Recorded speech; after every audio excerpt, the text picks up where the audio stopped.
Hey, what's up guys? За NBA Lover Boys-ийн бүрэлдэхүүн маань Retro Station сувгдэр контент эхлүүлэхэд бэлэн болоод байна. За өнөөдрийн бит хоёрын ярилцах контент бол Okusi Thunder буюу 2025 оны авраг багийн маань одоо хэрхэн сэргээн босгосон талаар бол яриад явъя гэж бол бодож байна. За энэхүү контент маань бол ерөөхдөө жижиг хэмжээний подкастаас ялгаатай. Тэгээд гол солилцоо 8-ууд гэх мэтчлэн дурдах зүйлүүдийг мэдээж сторинууд юм тийм ямар түүхээр яаж бүрдсэн талаар нь яриад явна.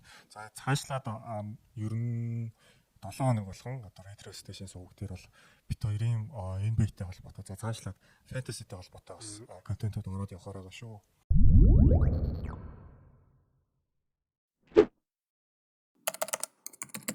Okusi-гийн энэхүү rebuild-ийг чи ер нь хэдэн оноос эхэлсэн гэж боддог вэ? За яг өнөөгийн багийг. За мэдээж Okusi-гийн энэ одоо сэргээн босголттой энэ бол 2019 оны одоо Пол Жоржийн алдартай 8-аас Batman Robin хоёр Shea болон Jalen Williams хоёр бол ирсэн шүү дээ Тэгэхээр Пол Жоржийн 8-аас өмнө бол 2016 оноос яриагаа эхлүүлэе гэж бодож байна. За 2016 оны бүсийн финал 3-1-ээр Okusi Warriors-ыг хөжиж явж исэн. За 2 дахь жилдээ финалд гарахад 1-ийн хожил дутсан. За тэрийг бол 9 жилийн өмнөх үйл явдал гэхээр бас нэлээд хугацаа өнгөрсөн байна тий. За тэгээд Westbrook Kevin Durant хоёрын 90 үе бол яг 2016 оны бол 100 дууссан. За энэхүү жил болохоор яасан бэ гэхээр KD мэдээж багаа орхиж явсныг бол та бүхэн санаж байгаа. Тэгээд нөгөөх Westbrook багтаа гэрээгээ сонгож үлдсэн болол нөгөө нэг хамтрагч болох Serge Ibaka. Тэгээд Serge Ibaka-гийн солилцоо болсон байгаа. Тэгээд Ibaka-гийн солилцоог бол манай хүлхэн маань бас санаж байгаа бах тий. Ibaka-гийн солилцоо бол мэдээж Ирсэн Айлсова, Виктор Оладипо дээрэс нь драфтыг хэд өргөх болсон тий. Тэр нь бол мэдээж Domantas Sabonis болж байгаа тий. Тэгэхээр энэ солилцоо яг харахгүй одоо тэр 2019 оны солилцооны гол эхлэлцэг гэж юу нь бол хэлж болно шүү дээ тий. Тэгээд Okusi-гийн ер нь бол их гурвал за гэж хэлэхэд хайшаа. Гэхдээ ер нь бол Duomo салаад за арын даадаг Ibaka яваад өгсөн. Ганц тайч Westbrook юм бол доминант үлрэллээ. За бүтэн үлрэл бол triple double дундчилсныг бас санаж байгаа. За тэгээд 16-аас 17-ны үлрэлт бол 47-35 гэсэн амжилттайгаар плей-оффтоо орсон. За тэгээд Westbrook бол мэдээж triple double рекордыг бол эвдсэн байгаа. Нэг үлрэлт хийсэн тоогоороо. За тэрхүү үлрэлт харамсалтай нь бол нэгдүгээр шат нь бол хуучин Thunder-ын бас X Thunder тий. За тэгээд James Harden-аар ахлуулсан. Houston Rockets багт бол 4-1-ээр хожигдож тэр жилийн бол Okusi бол ер нь бол улирлаа дуусгасан байгаа. За дараачийн 100 нь бол айгүй сонирхолтой. Тэгэхээр тухайн 100 бол нэг солилцоогоор авчирсан Виктор Оладипо болон хэнийг Domantas Sabonis-ыг Пол Жорж солилцсон. Индиана Pacers руу. Индианач угаасаа нэг амжилт үзүүлэхгүй тэгээ Пол Жоржоос солилцооны хүсэлт гаргацсан байсан. Яг тэр үед нь Okusi өстө ер нь юу байлаа те сюрприз байлаа гэсэн чинь яагаад сюрприз байдлаа. Ер нь бол Пол Жорж Легийн баг руу гэж ер нь яригдсэн шүү дээ тухайн үед бол. Эсвэл LeBron-тай нэгдэхгүй те. Тэгэхэд бол гинт Okusi гарч ирээд бол Пол Жоржийг бол авцсан байгаа те. За дараа нь болохоор бас таамаглаагүй солилцоо болсон. Carmelo Anthony-г Okusi авчирсан. За ингэснээр бол их гурвлыг бол бүрдүүлсэн гэж яригддаг. Enes Kanter, Dog McDermott болон 18 оны драфтын ирэхээр Нью-Йорк руу сольж оронд нь бол Carmelo-г авчирч Melo PG Westbrook гэдэг бол их гурвал бол ердөө нэг үлрэлийн дараа бол бүрдсэн байгаа. Тэгээ энэ баг болохоор бас мөрсөн үлрэрлээсээ ердөө нэг хожлоор л илүү амжилт гаргасан. За ер нь энэ их гурвлын талаар ер нь одоо санахад юу? Тий, одоо санахад бол ер нь нэлээд тийм сонин их гурвал байсан. Яг их гурвал гэхэд одоо за Melo-гийн хувьд бол жоохон урууж ирсэн үе тий. Тэгэхээр бас их гурвал гэж хэлэхэд бол нэлээ өрөөсгөл баг. Гэхдээ зүгээр бас сонирхолтой их тийм оноод үлддэг ийм л одоо сагсан бөмбөг бол байсан шүү дээ. Хэсэг гуруулаа бүр 20 оноод унтчихлаа явчихсан шүү дээ. Тэгээд тухайн үйлрэлд бас Westbrook маань бол давхар хоёр дахь үйлрэлээ дараалан triple double дундчилсан. За тэгээд Пол Жорж бас All-Star болсон ч юм уу тиймэрхүү үйлрэл болж өнгөрсөн. За харамсалтай нь плей-офф бас ихний дөрвөөр гараад Utah Jazz бол 6 тоглолтод хожигдсан. Одоо тухайн жилийн Utah Jazz бол rookie Donovan Mitchell байсан. За Rudy Gobert Ricky Rubio, Derek Favors бүрэлдэхүүн бол байсан. 6 дахь төрөлд нэг амар статистик байдаг гэж санаж байна. Юу лээ? Нөө Westbrook ганцаараа 40 дон авцсан. Нөгөө хоёр нь баг 5-6 хоногт дуусгасан шүү дээ. Айгүй муу давталсан гэдэг нэг тийм absurd stats гэдэг дээр яваад тий. Тэгээд бол лигийн дүүгэнд бас хамгийн тааруу их гурвын бас түүх болж үлдсэн байдаг. За 18-аас 19 оны 100 долоо Carmelo Anthony-г бол UKC бол явуулсан. Тэгсэн. Оронд нь болохоор Atlanta Hawks-аас Dennis Schroeder-ийг авчирсныг бол санаж байгаа бах.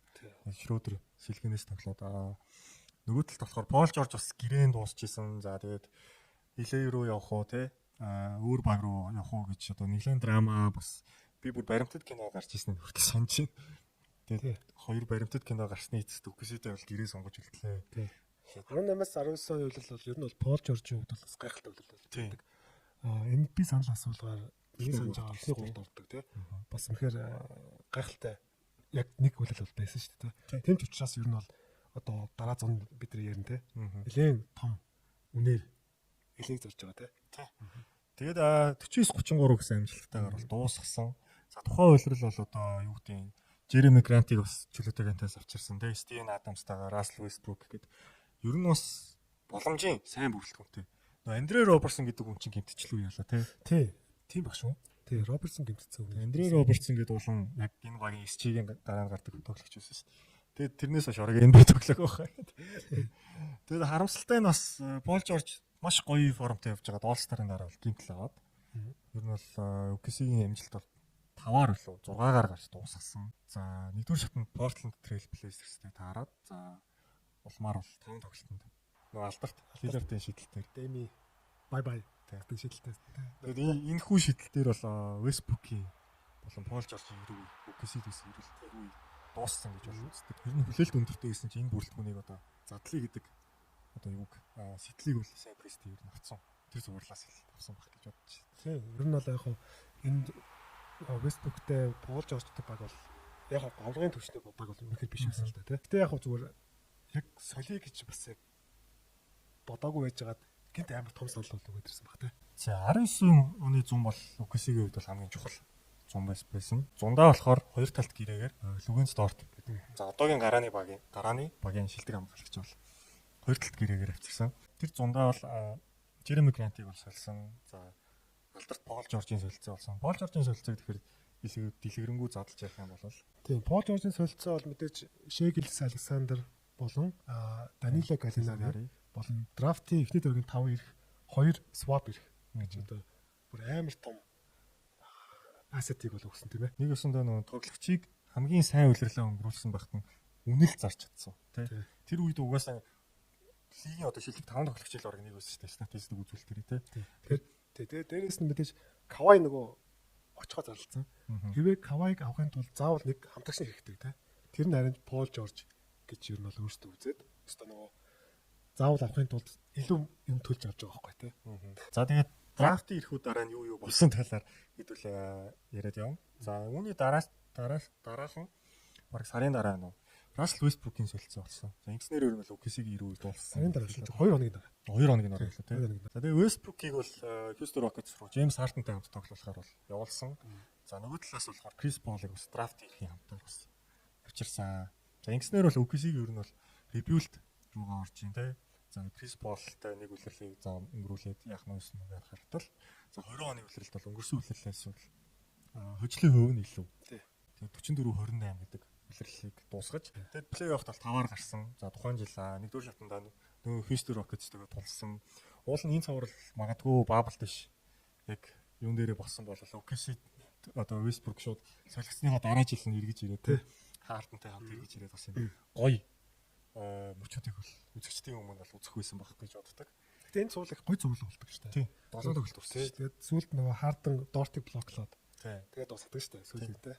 Гейм 7 Dort гэдэг үг гарсан шүү дээ тэр зурвал тэр чинь. За Chris Paul тэр зурлын турш амар байсан. Тий.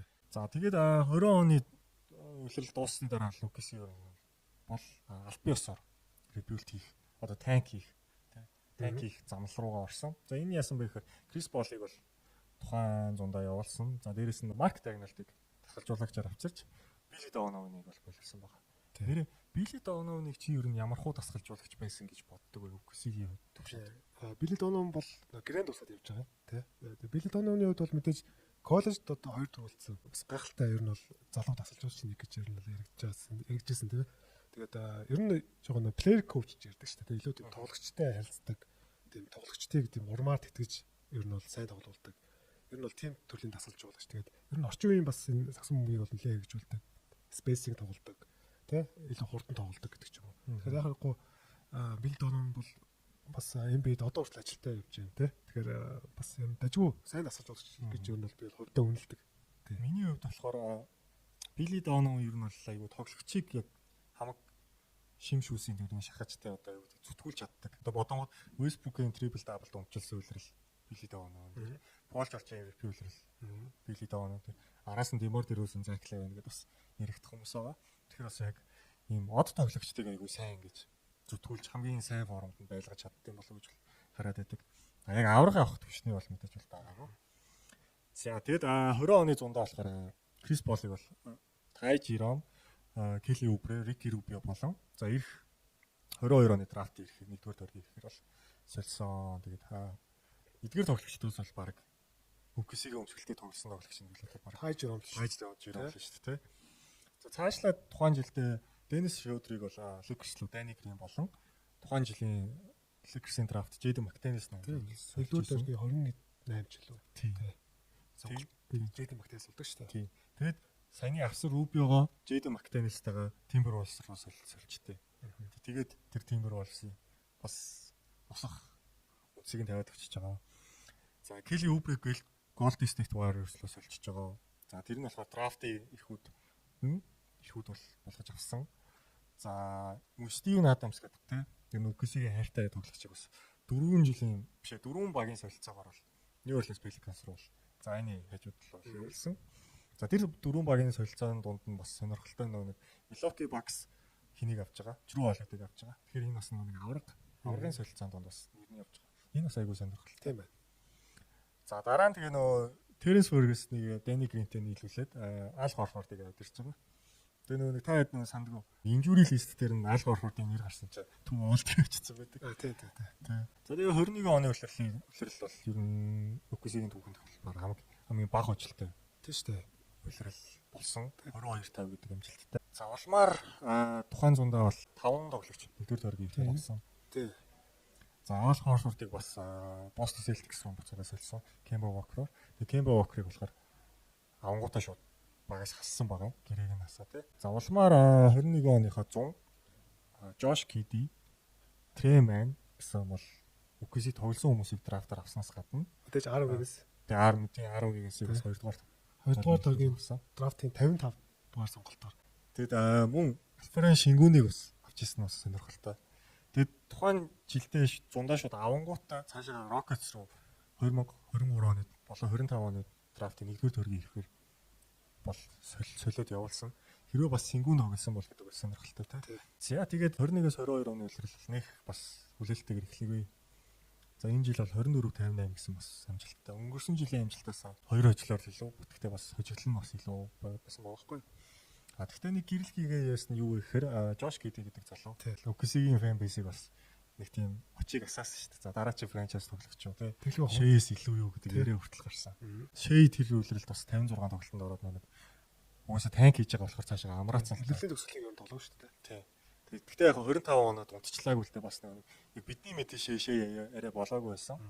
За улмаар 21-с 22 оны үлрэл дуусч юу нь бол 22 оны зундаа драфтын номер 2 болон драфтын 12 дугаар сонголтуудаар бол одоогийн гурвын 2 тоглогч болох Чэд Холмгийн болон Джейлен Уильямс нэрийг бол драфтаар авсан. Тэгээд түүнээс гадна бас нэр Пейтон Вотсныг авч ирсэн юм билээ драфтаар. Гэхдээ бол цаашаа нөө солилцоогоор бол Дэнүр рүү явуулчихсан. За оронд нь Жамайкл гэрээнийг OKC авангуудаа бас шууд багаас хасч ирсэн түүхтэй юм билээ. За мөн J-Dub-аас гадна нөгөө Джейлен одоо бас авраг бэгт байгаа. Төвийн тоглогч Джейленийг авсан. Марк Дайнолтын ер нь бол одоо яг систем хэрэгжиж эхэлсэн. Тийм. Үлрэл гэж бол нэрлж болно шүү дээ. Манай хүлэгний хувьд. Тэгэл яг яагаад одоо Шэгэл Александрийн одоо суперстар болох одоо эхний алхам бол яг энэ үлрэлээс эхэлж бол бий болж байгаа тийм. Дээрээс нь одоо Марк Дайнолтын систем сууж эхэлж байна. Тэгээ дээрээс нь одоо авсан рукийн өөр нь мэдээж яг Чэд Холмгийн хувьд бол энэ үлрэл тоглоогүй. Тэгээ Pro Am дээр Лебоныг хамгаалж байгаад гэнтэй тийм. Нэг үлрэл хийсэн. Тэгээд Джейлен Вильямс бол яхахгүй цоорсон. Ер нь бол энэ үлрэл зөв Джейлен Вильямс бол эхний дөргийн сүүлээр сонгогдно гэж ер нь бол яригдчихсэн. Гэсэн чинь хатрын дотор ч байгаагүй шүү дээ. Дотор байгаагүй. Тэгсэн чинь гинт дээгүр аваад Сада Кларагаас Jelly Williams гэдэг залууг аваад тэгээд үнэхээр энэ залууг бол үнэхээр цоорч чадсан тий. За тэгээд энэ хүү үйлрэлд болохоор ерөнхийдөө одоогийн багийн бүрэлдэхүүн бол суур бол баг босоод ирж байгаа. Жүлөө агентаас Азаа Жог авчирсан. За дээрэс нь дээрээс байслыг бол цаашаа солилцож дараа шаарч болгож исэн. За энэ үйлрэл OKC бол 40-42 гэдэг амжилттай. За плей-инд тоглосон. Шей энэ жил 23 оноос 31.4 оноо болтлоо өссөн. All Star болсон. All NBA нэгдүгээр баг болсон. Энэ бол баг сүүлийн хэдэн жил миний харж ирсэн бол хамгийн амар өсөлтүүдийн нэг. Бид ирж жил бас яагаад MIP аваагүй ойлгоогүй. Тэгэд хүлэгнээс асуугаад Mark Dagnall-ийн яг гол системийн бас зорилго нууц одоо тий тактик нь. Dagnall-ийн хувьд бол илүү тийм орчин үеийн тасалж болох гэж юм л хэлнэ. Илүү одоо нөгөө тоглоом дээр бол мэдээж space буюу одоо илүү бүтэн талбайг ашиглаж тоглодог. Дээрээс нь хамгаалтан дээр болохоор маш их тийм дарамттай хамгаалдаг. Хумж хамгаалдаг гэдэг ч юм уу тий. Их тийм орчин үеийн тийм free flowing гэж ер нь бол англиар ярьдаг шүү дээ. Тэгээ free flowing системийг бол яхахгүй суулгаж ирсэн. Тэгээд одоо Mark Dagnall ч өөрөө бол Billy Donovan-ы шавь л да. Коллежд байх та. Тэм ч учраас ер нь бол Donovan-ы системийг өргөжлүүлээд өөрийнхөө системтэй холж ер нь бол илүү төвлөржүүлсэн гэж юм бол хэлж болно. Тэгээд энэ залуучууд бол яхахгүй түүний энэ систем арга барил их таарсан. Тэгэд маш гоё баг бол бүрдэж ирсэн. Жош Гидийн хоёр дахь удирдалтаа бас үнэхээр гайхалтай байсан. 16-7-6 гэдэг бас энэ бол айгүй сайн үзэлт байгаа байхгүй хоёр дахь удирдалтаа. За тэгээ мэдээж Jalen Williams Rookie of the Year-ийн 2 дугаар байранд орсон. Манай хүлгэн маань бол кампани явуулсныг бас таад санаж байгаа бах тий. Тэгээд Shea бас өссөн тий. За ингээд нэг үл 22-оос 23 оны үйлрэл дуусаад тухайн зундаа бол драфтаар Derek Lively-г сонгосон ч солилцоогоор Keeson Wallace суулгасан. Ер нь бол энэ солилцоо бол 12 дээр OKC сонгох гэж байгаад 11 дээр Орландо сонгосон. Орландо гэсэн чинь шууд Keeson Wallace-ыг авна гэдэг тийм шуум яриа сонсонгуудаа 10 дээр өссөн Далстай солилцоо хийгээд Дэвис Бертансын нөгөө нэг өндөр түнтэй гэрээг нь аваад өөрөөсөө дэшээ 10 дээр Keeson Wallace гэдэг өөрийнхөө хүсчээсэн тоглогч байгаа сонгож авдаг. Тэр нь ч гэсэн ер нь бол одоогийн яг баг уралдахад ингээд яг гоё зөгцсөн юм байгаа байхгүй тий. Тэгээ дээрэс нь бас Василий Мисич гэж бас тоглогч. Тэгээ Евролигийн 2 удаагийн MVP Васа Мичич иржсэн тий. За 23-аас 24 оны үйлрэлд юу болсон талаар явах юм бол Мичичийг Бертанс за Трэ Мэнарын хамтаар бол Гордон Хейвардаар сольж бичирч исэн. За тэгээ Хейвард гэхдээ гол нь нөгөө нэг жоохон нөлөө болох хугацаа нь бол өнгөрцөн байсан л та. Гэрээд үүсүүлэл авсан гэдэгсээ бол тий. Трэ Мэнд бол ялчгүй зай байгаагүй л тий. Кейсэн бол SJ хийдрээ араас гараад болохоор тэгээд аль аль талтай ер нь бол хэрэгтэй солилцоо болсон гэж бол хардаг. За энэ үйлрэл маш том өсрэлт хийж бүсийн нэгээр гарсан 57-25 гэдэг амжилтаар West-ийг тэргүүлсэн. За тоглооны рейтингээрээ 3-т байсан. За хамгаалтын рейтингээр 4-т байсан. Тэгэхээр лигийн ер нь бол топ 5 багийн нэг болсон. Ихэд буруудахгүй тий. Дээрэс нь энэ жил ч одоо Chet Holmgren бол хийж байгаа. Chet ирээд Rookie of the Year-ийн 2 дугаар байранд орсон шүү дээ тий. Тэгээд Shea бас All NBA багт мэдээж 1-р багтснаас гадна MVP сарлаас болохоор 2-т орсон гэсэн. Бас сонирхолтой. Лука Дончичийн дээр бүр гарсан. Йокич яа. Тий. Тэгэд Лука Shea хоёрын өрсөлдөөн маань бол 2 дугаар шатанд болсон. За энэ өрсөлдөөнд болохоор 4-2-ын харьцаатай бол Dallas Mavericks бол Лука илэрхийлж. Тэгээд OKC бол яг энэ жил юу өөрсдөнд нь хэрэгтэй юу дутуу байгаагаа ер нь бол яг зөв харсан шүү дээ тий.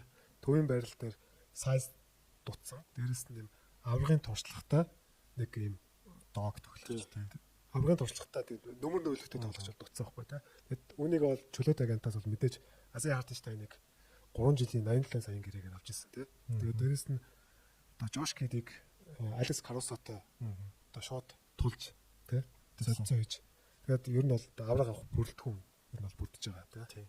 Энэ сая 23-аас 24 оны үйлрэлд ер нь бол ганц таараа байсан юм бол Жош Киди стат нь буураад ороод ирсэн тий. Ер нь бол тоглох уран зайн жоох хэцүү болсон. Яа тэгэхээр Jalen Williams илүү бомбогтой байвал ашигтай байж таараа. Дээрээс нь Жош Киди бас нэг шидэлтэй сайжруулаг үчигдэг юм тий. Тэгээд нөгөө Далсын хувьд бол яхахгүй Гиди дээр бол ажиллаад тоглосон шүү дээ. Гидиг сул орхиод Гидигийн эсрэг хамгаалтын эсрэг тоглоо тий. Яхахгүй одоо Гидигийн сул талыг бол одоо дэлхийн нийтэд гаргацсан тий. Тэр мануу ч өөрөө ч бас нэг 17 та хүүхдтэй болцсон гэдээ бас асуудалтай явжсэн. Талбайн гадуурх асуудал ус байсан мэдчихлээ. За тэгээд болохгүй байсан тоглогчийг бол ер нь Алекс Карусо болгосноор 24 оны 100-ны мал бол 100-ны үйл ажиллагаа бол дуусж байгаа. Тэгээд нэр Никола Топичийг бас драфтаар авсан ч гэсэн мань хүн бол 20 саяны үйлрэлт бол бүтэн гимтэлтэй бол тоглоогүй. Тий. За улмаар бол 24-өөс 25-ны үйлрэлт бол ер нь бол хүмүүс юу болсныг бол мэдж байгаа. За Дилэн Джонс, AJ Mitchell гэдэг хоёр рүүки тоглогчийг бол авчирсан. За мэдээж хайрцагтай ингээд өмнө хэлсэн тий. За энэ үйлрэл бол өнгөрсөн жилээс 10 жилээр илүү авч 68-14 гэдэг. Тий. Түүхэнд ер нь одоо хамгийн NBA-ийн түүхэнд хамгийн шилдэг багуудын нэг бол байсан тий. Яхахгүй. 68-14 дээр дээрэс нь net rating-ийн явж тэр манай онооны дифференциалын явж тэр 12.7 ч үлээ тий. Тэгэхээр одоо түүхэндээ баг 2 төлөв болох шүү дээ. Тий. Яхахгүй одоо энэ 2000-аас 24-өөс 25-ны үйлрэл бол яхахгүй OKC-ийн үйлрэл гэж ер нь бол нэрлэгдэж түүхэнд бол үлдэхээр. За тэгээ энэхүү үйлрэлд мэдээж багийн гайхалтай амжилтууд гарснаас гадна хөв тоглогчтой бол ахис дэвшил одоо тэгээ шагналтууд маш олоороо төрсөн. За жишээлбэл Shai Gilgeous-Alexander анхны MVP-г авсан. За онооны авраг болсон. Jalen Williams бас All-Star болсон. All NBA тэмдэглэгдсэн. All NBA нэрлэгдсэн. Defensive багт нэрлэгдсэн тий. Лү Дорт Типой шагналын бас 4-р байр All Defensive 1-р баг гэдэг. Маш олон юм шагналтууд төрсэн байгаа тий. Тэгээд дээрээс нь Чэд голомгийн энэ жил баг 50 тоглолт өгсөн шүү дээ. Тэгсэн. Олимпийг бол айгүй гоё ихлүүлсэн. За баг All-Star болох нь гэдээ ярьжсэн тий. За харамсалтай 50 тоглолт үндсэн ч гэсэн ер нь бол форма болоход бол гайгүй байсан. Тэгээд эцэст нь мэдээж одоо энэ баг шинэхэн төрүүлсэн баг. Одоо 17 жил болж байгаа тий. 2008 онд анх одоо Seattle-аас нүгээд Oklahoma хотод нүүж ирсэн. Тэгээд мэдээж энэ бүхний гол одоо цаад эзэн бол Sam Presti. Sam Presti бүхэн драфт ирэхүүд солилцоо 8 энэ одоо чөлөөт агентаас залуу тоглогчдыг түүгэж байгаа ч юм уу тий. Энэ бол одоо Sam Presti-гийн одоо ухаан энэ бүхний ард бол байгаа. Тэгэхээр яхахгүй гайхалтай юм одоо болон ирээдүйд бүрэлдэх багийг бол Sam Presti бол босгоцсон явж байгаа. Ялангуяа одооны нөгөө цэлэнгийн системд бол одоо супер баг бүрдүүлэх нь бол маш хэцүү шүү дээ. Одоо Dynasty баг тий. Тэгэхээр энэ цаг үед бол ийм Dynasty баг гэж юу нь бол хэлж болох үйт ихний жилдээ бол байсан. Dynasty гэсэн хүлээлт бол байна шүү бид нар. Тэгэхээр бас үнэхээр гайхалтай ажиллаж байгаа. Ийм л одоо мундаг. Тэгээ Sam Presti бол энэ 3 литрийн гурвалгийнх нь гэрээнээ сонголтыг бол хийсэн байгаа. Тэгээд цаашдаа энэ баг маань бас яаж үргэлжилж за хэрхэн явахыг бол харъя. За ерөнхийдөө өнөөдрийн контентын маань бол дугаар энэ түрээд бол өндөрлж байна. Тэгээд өөр таад маань бас бичлэгтэй холбоотой санал хүсэлттэй тийм өөр ямар түүхийг бас яриулмаар аа. Илүү за зөвхөн бид нар баг гэлтгүү тоглогчдын талаар ч юм уу тийм прайм үедээ ямар байсан. За ямар замналтай байсан тийм тэр талаар бол та бас сонирхолтой түүхүүдийг бас яриад явна гэсэн юм бол зорилттой байгаа. Энэ контент маань бол NBA Lover Boys-ийн сувгаар биш Retro Station гэдэг сувгаар бол явж байгаа хатгаар бол онцлогтой. За тэгээд өнөөдөр бол цоо шин студиэс цоо шин өнгө төрхтэйгээр тэгээд цоо шин баг бүрэлдэхүүнийг хамтаар бол контентоо бич дуусглаа. Тэгээд дараагийн дугаараар уулзлаа. Peace out.